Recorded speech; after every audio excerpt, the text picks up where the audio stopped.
and welcome to the update. I'm Michelle Stevenson. Well, the Prime Minister is hopeful that Julian Assange's legal proceedings will be finalised soon. The WikiLeaks founder has touched down in Bangkok after striking a plea deal with the US, which will allow him to return to Australia without further jail time. Anthony Albanese has told Parliament the situation is still delicate. Regardless of the views that people have about Mr Assange's activities, the case has dragged on for too long.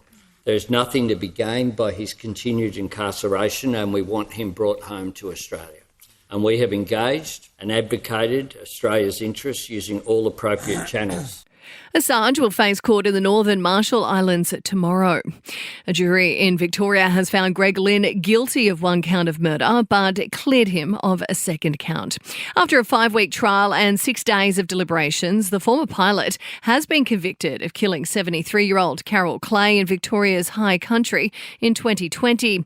The jury decided he didn't murder her companion, Russell Hill.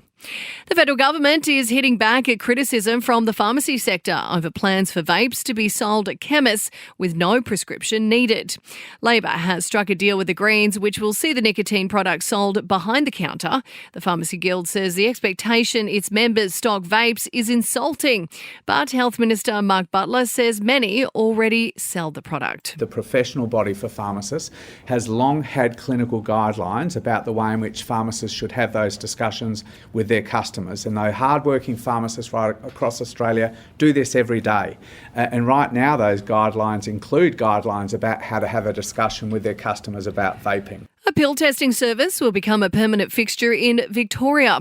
A $4 million 18-month trial will begin with mobile sites operating at music festivals from December, with a fixed site to be set up mid-next year. And a major bank is teaming up with federal police to target child sex offenders. ANZ will assist by tracking suspicious financial transactions in Australia and offshore. Sport and entertainment are next. To sport, and Australia's been bundled out of the T20 World Cup after Bangladesh failed to clinch its must-win clash against Afghanistan in the Super 8 stage. At the Euros, Italy is through to the knockout stage after scoring deep in stoppage time to rescue a 1-1 draw against Croatia, sending them packing. And in ice hockey, the Florida Panthers have claimed their very first Stanley Cup title. In entertainment news now, Ben Affleck has taken a swipe at paparazzi outside of his Beverly Hills mansion. The actor accusing them of putting his daughter in danger by snapping pics in his face with a flash while he was driving. Britney Spears has touched down in LA after a pretty wild trip to Mexico amid reports she's also reconciled with her teenage sons following a pretty public fallout. The 42-year-old pop superstar emerging for the first time since seemingly mocking her ex Justin Timberlake's arrest for drink driving last week. And Paris Fashion Week is in full swing. Kylie Jenner, J-Lo and Doja Cat, just some of the celebs to descend on the French capital.